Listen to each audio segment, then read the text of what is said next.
nunca se pasa al esclavismo ni se pasa al feudalismo y más o menos perdura. O sea, es que en China perduró durante muchísimo tiempo. Esa es la peculiaridad, ¿no? Que es digamos que es una explotación colectiva.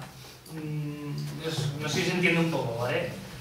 O sea, no es una explotación al trabajador en concreto, sino que todo el mundo trabaja para un poder central, no para un poder privado, como es en el capitalismo, o para un terrateniente, sino para un poder central que luego redistribuye. También hay que tener en cuenta que el funcionariado que existe, se llama incluso funcionariado, en China, por ejemplo, siempre se habla de los funcionarios mandarines y tal. Ellos son los que controlan la redistribución y las obras que posibilitan la producción, y son los que luego redistribuyen. Evidentemente son una clase que también se beneficia del trabajo ajeno. Entonces no sé si esto más o menos queda claro así un poco por encima. Tampoco soy un experto en el modo de producción aséptico. Más palabras.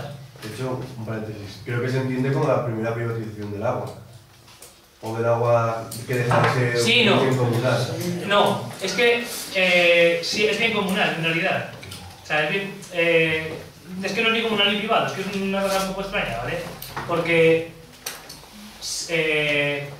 no se privatiza el agua como tal, o sea, no es propiedad de una persona. Simplemente lo que pasa es que hay un poder que es capaz de controlar ese agua para que se pueda producir. Pero, sí, pero no es, a ver si me entiendes, no tiene la capacidad de vender de vender el agua a otras personas, sino que digamos que dentro de la colectividad hay un poder que la controla y que se encarga de distribuir lo que se produce, ¿vale? No es el concepto de propiedad privada que tenemos ahora mismo, ¿vale?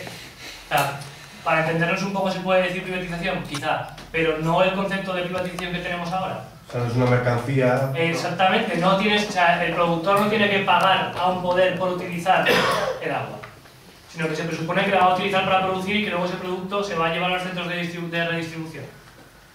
¿Vale? De hecho, el primer empleado chino fue un ingeniero que hizo unos canales. ¿Había más palabras? Sí. Oye, una cosa, con lo que las preguntas puede responder también más gente, ¿vale? No hace falta que responda de todo el rato. Hay más palabras, sí. Bueno, primero Samuel, es que aquí te va apuntado Nacho, a mí y a Uca. Sí, a mí. A ti no te he visto. Pero es para preguntar. Bueno, vamos empezando ya. Espera, una pregunta. Yo creo que con toda la propaganda que hay del mundo capitalista, creo que en muchos sitios ya se ha llegado al nuevo hombre, pero en este caso capitalista. Y que ya es muy difícil volver a esas personas y a sus hijos cuando los tengan al camino correcto. Contesta, por favor. Sí. Es que si no contestas, reviento. Lo iba a decir antes, pero del hombre nuevo, de verdad, tiene un tufo idealista asqueroso del superhombre y, de hecho, es lo menos materialista que puede existir. El Homo Sovieticus o... No, esto existe, esto está teorizado así, el Homo Sovieticus o el hombre nuevo Tempo, que a ti te va a gustar porque tú también lo has dicho antes, es teorizado por Trotsky como una evolución de selección artificial en oposición al darwinismo de selección natural, que es una mierda sociobiológica que se monta ahí un cacao paracientífico que no hay por dónde cogerlo, que por favor, o sea, lo de hombre nuevo, o sea, si queréis lo discutimos, pero quitarlo de la cabeza, que es una mierda impresionante. Se refiere, o sea... O sea, que no es incidir en la superestructura para modificar las objetividades, ¿eh? Que el hombre nuevo es otra movida. Y Bueno, es muy chusca. pues yo me refería a lo que acabas de decir. Bueno, pues eso, lo siento.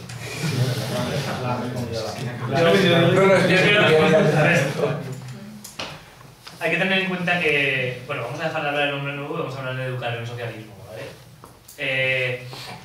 Hay que tener en cuenta que esto se plantea cuando se ha tomado el poder, ¿vale? O sea, no tiene que estar toda la sociedad en su conjunto convencida de que hace falta una dictadura del proletariado y una frase socialista que luego nos va a llevar a la emancipación por el comunismo, sociedad sin clase y sin Estado, porque es que es imposible, porque su propaganda es mucho más fuerte que la nuestra. Lo que hace falta es que se apoye una revolución que cambie las cosas, y con el poder político por parte de la vanguardia de la clase trabajadora y de la clase trabajadora en su conjunto se vaya educando en el socialismo.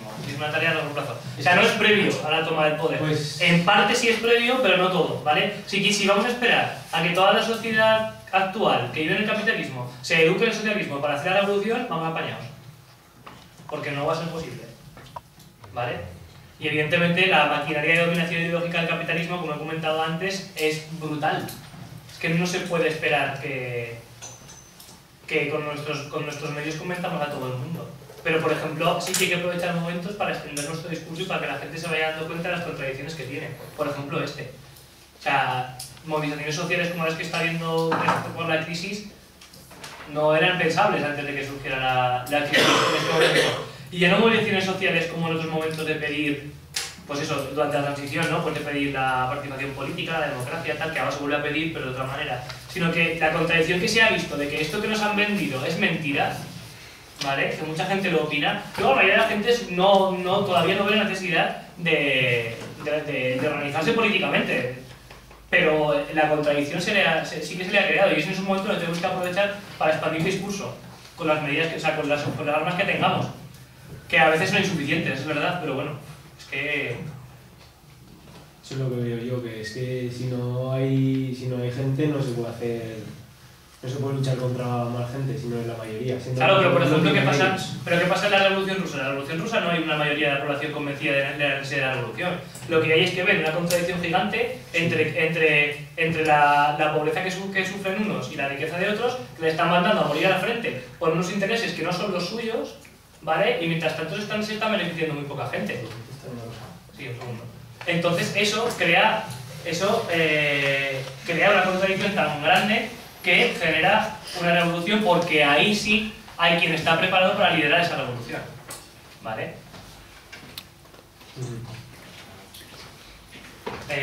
Más, como tú querías de esto. Bueno, sí, sobre todo la importancia del papel de vanguardia. Pero no hay turnos. Que sí, Sí, creo que quería Pero quería hacerle un aporte al chaval. Por eso, importante el papel de vanguardia, es decir, que la revolución es de las masas, pero quien la lidera y quien realmente está concienciado del proceso y de la transformación tiene que ser la vanguardia.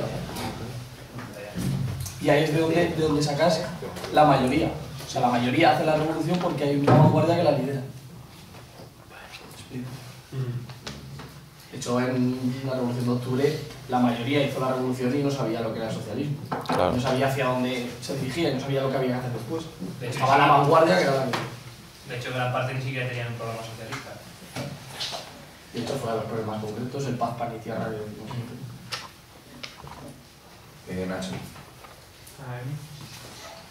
Yo simplemente quería hacer un apunte cuando Jorge ha hablado de lo del Poder Judicial y tal, que me ha ¿Lo de él?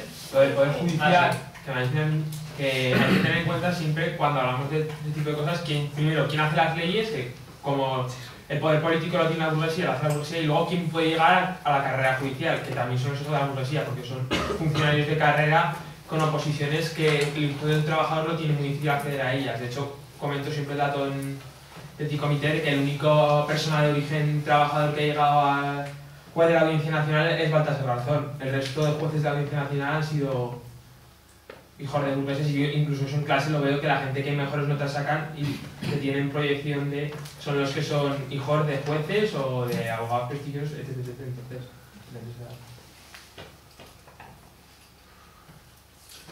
Sí, nada, bien. Tenía tú. Vale. Que como el título de la charla era el Estado y los marxistas, por ser justos, hay marxistas que no reniegan de la forma de Estado contractual. Que yo, por ejemplo, yo que sé, Fernández, el Estado que parte de un pacto, de un contrato social, lo que ha explicado al principio de Estados liberales, con Locke, Hobbes, etcétera, etcétera. Que por ejemplo Fernández Liria y Luis Aleo y tal, sí que reclaman el republicanismo. ¿Qué dices? El republicanismo y el Estado de Derecho como posición política hacia el socialismo. Pero no, que simplemente es un apunte, que no voy a discutir ahora de esto. No apetece. Yo con estas cosas siempre he pensado que tenemos que diferenciar muchas veces entre consignas y objetivos, ¿vale? Si una consigna te sirve para, por ejemplo, eso, ¿no? Pues de incidir en el pacto, la participación, tal, no sé qué, bueno, si analizamos que nos puede servir para llegar a más gente y que esa gente se empieza a plantear cosas, vale, pero no, o sea, es que, a ver, un Estado no es fruto de un pacto, lo acabamos de decir, y es que quien cree que el Estado es fruto de un pacto, que se puede conseguir un Estado fruto de un pacto entre clases, vale. La cosa va más por el Estado de Derecho. Pero es que el Estado de Derecho es una ficción. O sea, el Estado de Derecho, ¿qué es? El imperio de la ley, ¿qué es eso? Eso es que todo lo que está regulado por ley. Lo que importa es quién hace las leyes, quién establece el derecho. Claro, sí, bueno, pero son formas distintas. Claro, si nosotros queremos Tú lo que has explicado es una forma absolutizante de Estado de Derecho. No, bueno. Absolutizante. Vale, sí, perdón, ya está. Creo que es interesante si quieren ir de Luego, sí, luego si sobra tiempo, es que vamos justos y hay bastantes palabras. Que se supone que hay cuarto, empieza la siguiente charla y son menos 10. Ah, vale. Es a las 11 al día que 11. Por eso, que...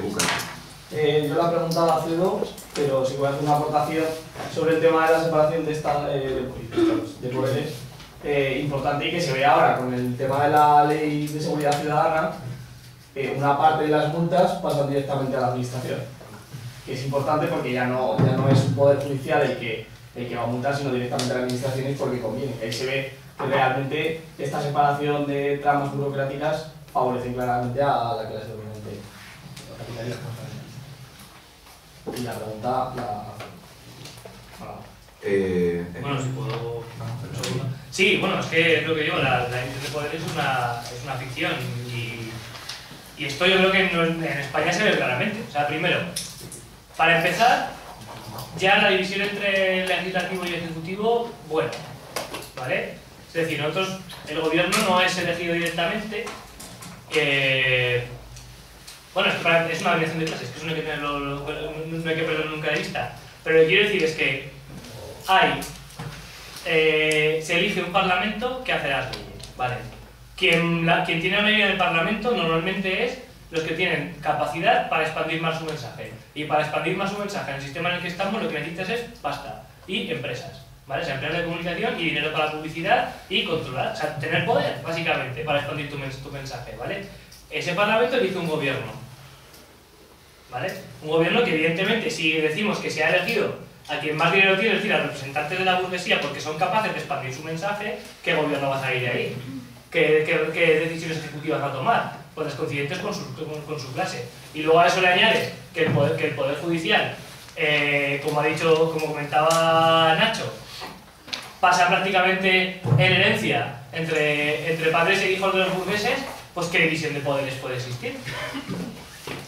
Es que no... Aparte de que, teniendo en cuenta, es lo que digo, el poder es el poder, ¿no? No, solo no. Ah, pero estuviera para esto. Te da para hacer una. No, pero ya no. ¿Falta alguien por preguntar? Ah, no, pues tíralo. Vale, Paco. Lo mío era una acercación lo que se ha dicho antes de que en los primeros tiempos de la devolución de la Unión Soviética, como aquellos del régimen anterior para administrar las cosas, se ve muy bien en el ejército de ojo. Al principio se eliminan a los grandes generales zadistas, miembros de la gran nobleza zadista, pero se emplea a la pequeña oficialidad, se la asciende, porque evidentemente el campesino acaba de coger un fusil, no entiende una puta mierda. Entonces se emplea a ese pequeño campesino, se lucha con él y con el tiempo se educa a ese campesino. Y tenemos los ejemplos de Chuikov o Chuikov, que acaban teniendo una instrucción suficiente para ir ascendiendo y poder acabar denigrando a esa oficialidad zadista que ha asumido de aquellas maneras y acabar asumiendo ellos el poder. Gracias por el aporte militar. No puede faltar. Yo, Sí. bueno, alguna cosa. Yo, sobre el hombre nuevo, volviendo un poco al debate de antes, a mí tampoco me gusta para nada esa expresión. Yo creo que los seres humanos somos seres humanos y lo seremos siempre, y además tenemos buena capacidad de adaptación y nos adaptamos a cualquier cosa. Para que unos se tuvieran que adaptar de ser esclavos a ser siervos, otros se tuvieran que adaptar de ser siervos a ser asalariados, la gente se adaptará igual. Y aquí hay un par de aportaciones no voy a decir de teóricos anarquistas, pero sí del mundo libertario que están cercanos también a paradigmas marxistas, como pueden ser Proudhon o Kropotkin en sus últimos años, que me parecen fundamentales y que quizá la filosofía marxista o la teoría marxista hay un poco dejando de lado. La primera es la importancia de la educación, que aunque evidentemente con la educación no se cambia todo, que es necesaria la lucha política y la lucha sindical, etcétera, etcétera, me parece muy importante, no decir infiltrarse, pero sí ejercer de los que podamos o los que puedan hacer de maestros en los colegios, etcétera, etcétera, y por otras partes mediante escuelas como estas, igual ampliadas o lo que sea, utilizar la educación como arma de convencimiento de nuestras teorías. Y lo segundo es, y esto sí que puede dar más debate, es un poco la teoría del Estado, que quizás ha dejado un poco de margen, y es que los estados, aunque sí que son todo lo que se ha dicho aquí, sobre todo los estados más burocratizados actualmente y a lo largo del siglo XX, que acaban generando también una burocracia, un cuerpo funcionarial suficientemente amplio y cohesionado como para tener sus propios intereses y forzar también a que estos vayan, o sea, que el Estado no solamente cumpla los intereses de la clase burguesa a los que están sometidos, sino que cumpla también los propios intereses del Estado que se ha generado como, no voy a decir clase porque no es una clase social, pero sí una burocracia cohesionada que tiene sus propios intereses. El ejemplo más claro suele ser siempre los ejércitos, ¿no? Y aquí vemos pues como golpes de Estado nacionalistas de militares, sí que cumplen los intereses de la clase burguesa, pero también cumplen su propia idiosincrasia que se han ido generando en sus cuarteles porque se aburren mucho, ¿no? Eso por una parte, por empezar el debate. Y luego otra cosa que igual se ha olvidado en la charla porque sí que es verdad que es más referente a la política y al Estado, ¿no? Pero es la importancia de la lucha económica en todo esto. Y con la lucha económica me refiero a la lucha sindical. La lucha política va acompañada siempre, tiene que ir siempre acompañada de la lucha sindical, porque si queremos que los trabajadores estén cohesionados, estén organizados, sepan organizar la producción cuando hagamos una revolución y les arrebatamos los medios de producción a la burguesía y sometemos a los trabajadores, que no los pongamos todos en propiedad estatal al menos, pues es importante organizar a estos trabajadores, sus puestos de trabajo desde el principio, ¿no? Y de ahí la importancia sindical te veis siempre unida y totalmente vinculada a la lucha política. Lo primero es organizar un grupo de trabajadores que quieran tener el control de los medios de producción y después luchar políticamente para hacer efectivo ese control de la producción por parte de los obreros. Sí, una cosa solo, que para que podamos hablar todos, por favor, intentad condensar vuestra sapiencia marxista un poco más. Vale, bueno, una cosa lo vuelvo a decir. Por favor, preguntad también gente más nueva, que seguro que os han quedado dudas, ¿vale? Porque, como siempre nos pasa en todas las charlas, que al final pues intervienen los mismos, las mismas, normalmente los mismos, y está bien también que se escuchen debates, pero prefiero que se haga un debate después con el cigarro o con la cerveza y que no queden muchas dudas de lo que se ha explicado, ¿vale? Aunque ojalá tuviéramos todo el tiempo del mundo para poder estar haciendo de todo. Bueno, con lo que ha dicho el sindicato, vale, no ha hallado nada. Lo de la educación, a ver, nunca se niega el papel importante de la educación, pero tampoco se niega que la educación siempre es una forma de transmitir ideología. O sea, es muy idealista el pensar que a través de la educación se va a cambiar el sistema. Pero tampoco hay que olvidar que sí que se puede a través de la educación formal e informal. Muchas veces cuando hablamos de educación solo hablamos de educación formal. Evidentemente se puede minar y dar batalla ideológica, eso está claro. Pero me parece que los marxistas y los marxistas nunca hemos dicho que no a eso. No sé por qué siempre dicen, no, es que el anarquismo incide más en la educación. No, quizá piensa que a través de la educación hacen la revolución, cosa que eso no se puede, ¿vale? Pero no es que nosotros no le demos importancia a la educación. Pero bueno. Y lo de la burocracia, sí, o sea, es verdad, como en todas las partes de la superestructura se puede generar cierta independencia, pero esa independencia siempre va a ser menor que el papel que tiene en el mantenimiento de la dominación de clase. ¿Vale? Entonces sí, es verdad, puede existir. Lo he dicho, esta charla y estas, igual que la que hicimos en la preescuela, son muy básicas. Luego vemos que hay cosas que se complican un poco, hay que hacer matices, que hay que estudiar más algunas cosas. Pero vamos, quiero decir, en el sistema capitalista no hay una burocracia separada con intereses absolutamente propios diferentes de la clase capitalista. No. ¿Que genere algunos intereses propios? Sí. Pero que lo principal es el mantenimiento de la dominación de clase y no hay que perderlo nunca de vista. Arturo. Vale, me va a ser muy breve porque son las 11 ya y empezamos a 11:15. Entonces, lo que quería decir es como, así como la Comuna de París la tenemos muy estudiada y hemos aprendido de sus errores y ha servido mucho al marxismo, la experiencia de la Unión Soviética la tenemos que tener igual de estudiada o más incluso, porque es la experiencia más larga del socialismo en el mundo y fracasó. Aunque tú has dicho que no fracasó, a mi juicio sí que fracasó, y con un principal responsable que fue el Partido Comunista de la Unión Soviética, que era el que tenía que dirigir el rumbo de la revolución soviética. Entonces, si nosotros tenemos que estudiar el porqué de ese nuevo hombre socialista que decía la Unión Soviética, es ahora Vladimir Putin, fue Boris Yeltsin y toda esa clase de gente que acabó dando un golpe de estado a la Unión Soviética y tirando el poder socialista. Entonces, y ese análisis lo tenemos que hacer nosotros, porque hay otros análisis desde otros puntos de vista que nosotros simplemente rebatimos y nos quedamos ahí. Los tenemos que hacer desde nuestro punto de vista marxista. Igual todavía no es, porque ahora en lo que nos tenemos que dedicar es en intervenir, en acumular poder político, y yo qué sé, por la experiencia de poder pues ya nos llegará, ¿no? Si nos llega, pero que hay que estudiarlo, y desde nuestro punto de vista, simplemente eso. Vale. Bueno, de acuerdo, lo único, solo quería matizar. A ver, yo he dicho que no hay que decir que evidentemente fracasa, o no es capaz de mantenerse, por lo tanto, ya solo por eso fracasó. Pero lo que quiero decir es que no tenemos que machacarnos con que la Unión Soviética fracasó, que no se consiguieron las cosas, que todo fue mal, que tal, porque, y sobre todo de cara al exterior también. O sea, tenemos que defenderla, y solo quería decir eso, que no nos machaquemos tanto con el tema de que fracasa y que mal y que entonces no es un ejemplo, ¿sabes? Me refería a eso exclusivamente. Evidentemente nuestros analistas tenemos que saber que la Unión Soviética no fue capaz de conseguir muchas cosas que se proponía y no fue capaz de mantenerse. Por lo tanto no cumplió su papel, no fue capaz, es verdad, hay que estudiar por qué.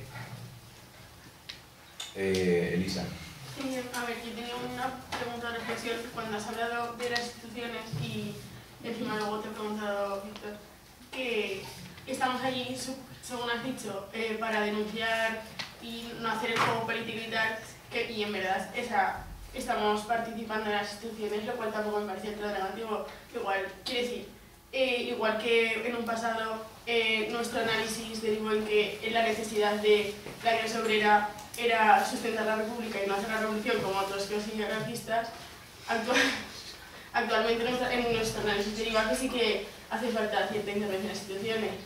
O sea, quiero decir, has dicho que es solo de denuncia y, o sea, se ha quedado el pregunto. No, a ver, no solo, ¿vale? O sea, principal papel de activativo y de denuncia y de utilizar las instituciones precisamente para resistir, en la medida de lo que se pueda, los avances del capitalismo, y si se puede ir recortándolo, ¿vale? Lo que quiero decir es que hay que tener en cuenta que solo con las instituciones no se consigue, ¿vale? Porque las instituciones están creadas para el mantenimiento del sistema. Ahora tenemos que aprovechar todas las armas que tenemos. No es que ahora pensemos que hay que estar en instituciones, es que, o sea, desde el principio del marxismo se quiere la participación política en las instituciones burguesas, porque se considera que es beneficioso. O sea, los bolcheviques participan en las elecciones, ojo, no en todas. También se boicotea alguna vez. Hay que tener en cuenta también esto, que primero, lo que yo creo que no tenemos que hacer es creernos que con la lucha institucional hacemos la revolución, porque no, porque es una herramienta más que es necesaria, pero que es útil, pero no es la única, ni mucho menos. Que funcionemos por tiempos electorales, por ejemplo, es un lastre, por lo menos yo creo que como partido, me parece que funcionar siempre en base a tiempos electorales y pensando en todas las elecciones, que eso yo creo que poco a poco se va cambiando, pero aún así es bastante perjudicial. Y luego tener en cuenta que alguna vez hay que boicotear las instituciones también, si lo consideramos necesario, no hay que tener miedo a hacerlo. Y estando en la institución hacer cosas que no sean legales, o sea, que no sean consideradas dentro de la norma. Es que nuestro papel no es estar allí para figurar, es estar allí para quitar cuotas de poder que podamos quitar y utilizarlas en nuestro beneficio. El beneficio nuestro, me refiero al beneficio de la mayoría de la gente de la clase trabajadora. A ver. Sí, yo quería comentar tres cosas, ¿no? En plan, lo primero, tampoco entiendo mucho, tiene mucha relación con lo que ha comentado Arturo, ¿no? y es que con el tema de la caída, del fracaso, como queramos llamarle la U, yo creo que hay muchísimas causas, ¿no? Sobre todo el contexto internacional, pero que también tenemos que ser capaces de ser críticos con la experiencia soviética, ¿no? Y sufría el imperialismo, pero también lo ejercía. Y eso lo analiza los JC, no lo digo yo. Y luego también dentro se da una lucha de clases, ¿no? Y finalmente pues unos ganan y otros pierden, ¿no? Y entonces yo creo que lo decía Jorge también, ¿no? Que no tenemos que caer en el juego del enemigo y ser los que más critiquen a la URSS de cara afuera, pero que internamente sí que tenemos que tener la capacidad de analizar las cosas críticamente, ¿no? Sin que eso implique que sea la primera experiencia socialista y para nosotros eso tenga un valor fundamental, ¿no? Y luego un poco también lo mismo con el tema de la dictadura del proletariado, que sí que evidentemente esa etapa de cara al socialismo tendrá que tener un desarrollo, pero que yo creo que sí que hay que incidir en que en muchos de los procesos socialistas o de los procesos revolucionarios que se dan, el objetivo del socialismo o del comunismo se pierde y nosotros también tenemos que ser capaces de incidir en que tenemos que tener claro cuál es el objetivo final, ¿no? Porque si no es fácil perderse en el camino y eso sí ha sido un problema en numerosas de las experiencias que se han dado. Y luego con el tema del hombre nuevo, a mí sí me gusta y yo sí que creo que a la hora de construir una nueva sociedad donde evidentemente es fundamental que las relaciones de producción sea otra para en base a eso cambiar todo lo demás, pero a mí me parece fundamental que, por ejemplo, el sistema de valores de esa sociedad sea distinto al de hoy en día, ¿no? Y luego, no sé, en plan, cosas que yo he visto en la fuga, en plan, le decimos, ¡guau! Es que en Cuba la gente se relacione, habla con sus vecinos, no sé qué, y luego a lo mejor nosotros aquí es como el viejo este pesado que me está soltando aquí una chapa.